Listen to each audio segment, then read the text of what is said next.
Welcome back from that break. And now we're going to, well, I have a smile on my face because I have someone here in the studio with me that represents we true African women. No offense to, women out there that are not curvy, but today on the program we have a special guest, and she is the first runner-up of Miss Curvy Africa Tourism. I'm sure that is not a pageant that some of you are aware of, but we're going to talk about Miss Curvy Africa Tourism. We're going to talk about body positivity. We're going to talk about pet projects and so much more, and what the criteria is to be a part of this beautiful pageantry. You're welcome to the program. Thank you very much. Well, Mary, you have to start by telling me. I mean, I have never heard of this pageantry. How long has it been has it been birthed for?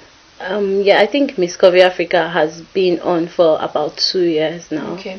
So we're the second set. Okay. Yeah, so it's been 2 years.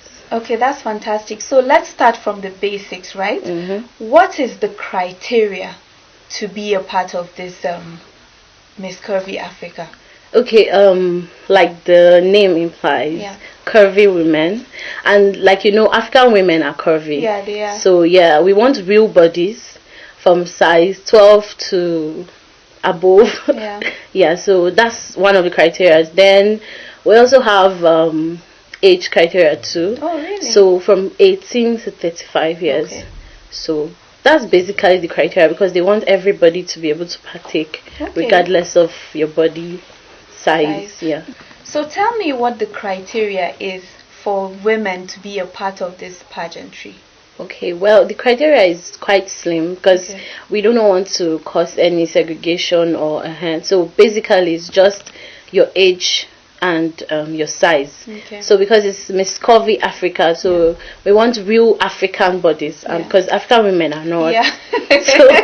so sizes 12 and above, and also the age would be 18 to 35. Wow, 35. I'm not sure I've ever heard of that, because usually, the pageantry is about 18, 21. Mm-hmm. And I think it's actually nice that women are involved from those sizes, because we're all different. We're all different sizes, where not everybody is skinny. So let's now talk about what the process was like. Like if I come across on social media something about the pageantry, what was the application process like for you? At first I really did not know about the whole Miss Curvy Africa, because it was new, like how it is to some people right now. So my friends came across it, and they were like, I think you have to go for this. I think you can do this. And it took some convincing, and I was like, why not give it a shot? And I started the application process. It was online. You have to fill a form, your age, and they'll ask you, why do you want to partake in Miss Curvy Africa? So before I feel that, I had to step back and be like, okay, why are you actually doing this? But eventually I felt, okay, this was it, and I filled it up. And then the next thing, after a week, I got an email saying I was selected. That's just the first process. So after being selected, I have to send a 1-minute video talking about myself and showing my curves and everything. So I did that video. We were about 200 from different African countries, Tanzania, South Africa, Kenya, and all that. So I did mine. I was not hoping I would be selected, because South African girls. Yeah, they are. I mean, they're curves and they're curves. Exactly. So, but I was selected among the 90 first. Then they started weeding process again, and we're now brought down to like 20. So 20 of you. So when 20 of you were chosen, what happened after that? They sent us our camp requirements. So we had to prepare, and those of us not staying in Lagos had to travel. And some of the contestants were not even able to make it because of the COVID restrictions in their country. But some did, but came later on to camp. But after coming down to Lagos, we were all supposed to converge in a hotel. Then it would proceed to Ife together in a bus. So Ife was where we started. We had a 1-week camp at Ife, and it was only of Ife that took care of our needs. Really? That's quite special. 50-50. Okay, but that was how it went. But then the camp was not all glitz and glamour. Yeah, You know? it wasn't resting. Everybody thinks, fun. everybody thinks because okay, we were at the resort, yeah, we were enjoying, but it wasn't such. So, if you can just give us a few things that you went through during that process. A lot. I went through a lot actually. Well, usually we start with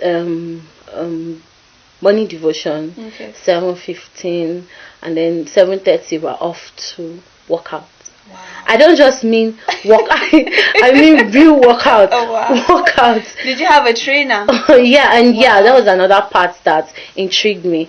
Before I went to the camp, I was already a gym rat. I like working out, but then the trainer was a plus size fitness coach. Really? Ify That's Anado. fantastic. Like very, very. It was so intriguing. I've been seeing her on social media, and then to meet her and to be coached by her, it was something else. So even when I was tired, well, I kept working. I can only imagine. So tell me now about the pageantry itself. Is it a one-day thing, and what are some of the criteria that were asked of you on that particular day? Okay, so the whole process is 2 weeks. Oh, it's 2 weeks. But the grand finale for the pageantry finale itself is just a day. Okay. And we did it at Terra Culture in Lagos there. Okay. And the requirement was basically all we've done in camp.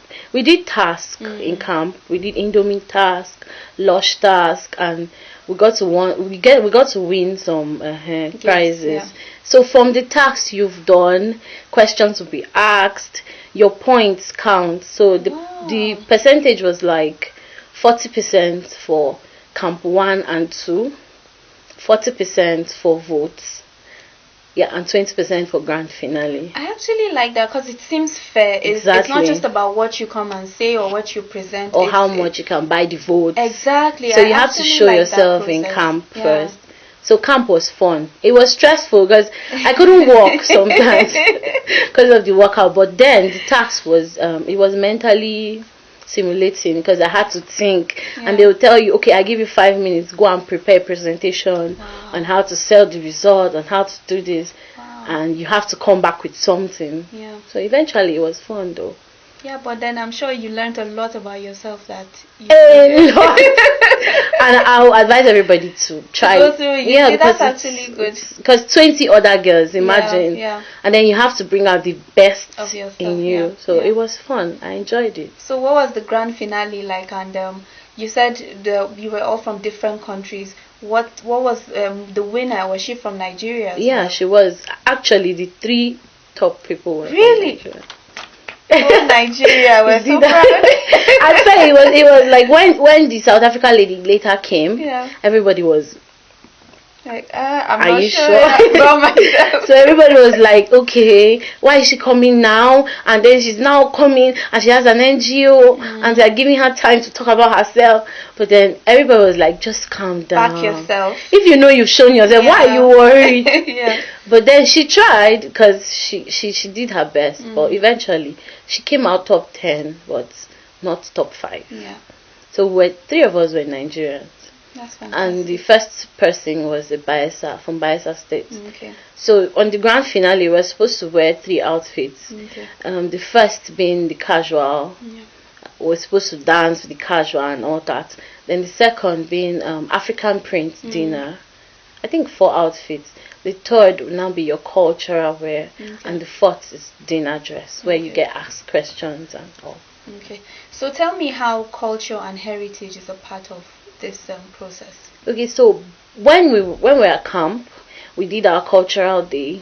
So there was display of everybody showing your cultural dress, saying a particular story that is particular with your tribe and all that. So from there we got to learn a lot of things because I saw that there are some things I didn't know about the Yoruba people, the Bayelsa people. So it was eye-opening for each and every one of us, and it made us want to explore more. Yeah, and appreciate all the my other culture people and your own culture. Yeah, there was one girl specifically. She's an Alaga. I don't know if you know what that means. What does that mean? These people that sing during weddings and say all this Yoruba stuff. Oh, okay, like it's like poetry. Yes, and it's so intriguing. Wow. So during her presentation, she did that, and I was like, "Wow, I used that one." when I'm doing my wedding or something. Yeah. So it was nice. Everybody enjoyed it, and I'm an Igala girl. Yeah. So I talked about Princess Inikpi, and a lot of them during their interviews they're like, so somebody sacrificed her life for her people. Wow. And it was intriguing, but all of us got to understand that why ditch our cultures when these things actually make us look more cool if you think about it. So it was fun. Okay, so tell me now, each of you, the top three, you have to take on a pet project. What is your pet project about, or going to be about? Okay, basically before I went to the house, I have an NGO, Girls and Goals Initiative. Fantastic. So what we do is just cater for better life for the female child, because I come from a family of all girls. Okay, so I understand. I think I understand to an extent. So I just want to give better lives in little ways I can, because I don't have big fundings yet. So my pet project is basically about sharing sanitary towels to women, because it might look like something not necessary, but I realized that when people do that, they just share one piece of sanitary towel, and then you need where's the follow up? Exactly. And the prices of pad are getting higher and I think the lowest now is 350. So I thought of, okay, why not, even if you're meeting just 100 or 200 girls need, why not package 12 so it will meet them for the whole year? Then you get a lot of time to prepare for another year. Okay, I can now meet another 200 and share 12 pads. So fantastic instead of going to fight for reduction of prices of pad when I know it's going to take a lot of time, so why not do that?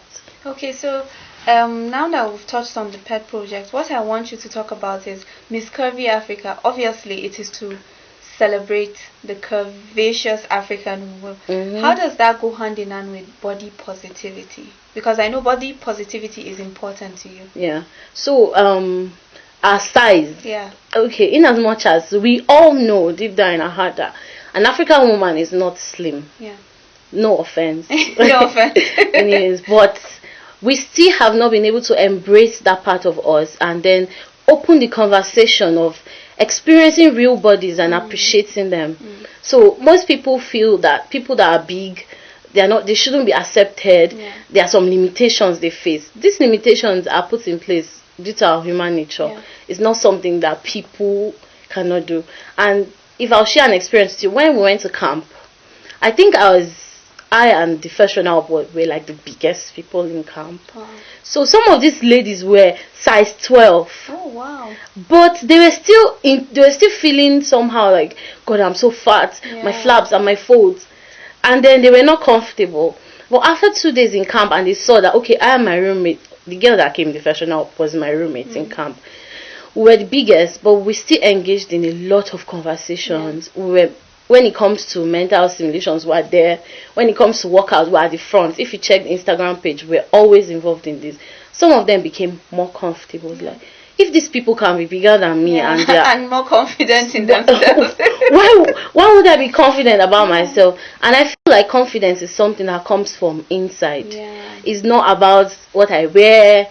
That contributes, but not generally. So you have to work on your inside. And the mental thing, you have to tell yourself, accept yourself the way you are, and tell yourself, that you are good enough and you're perfect just and the I way can you are. do anything I want to do. So people have to embrace that part of them.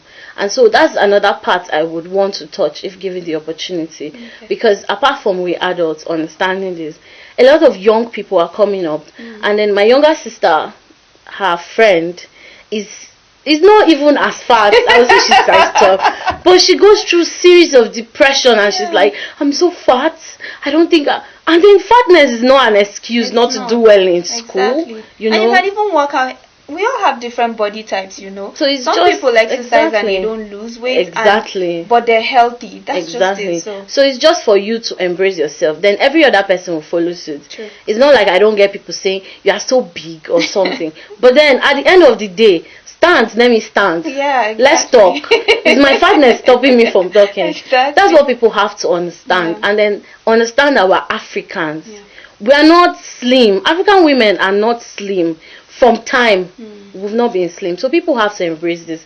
Because at the end of the day, when I go and do plastic surgery, I come out, I still get stigmatized for doing it.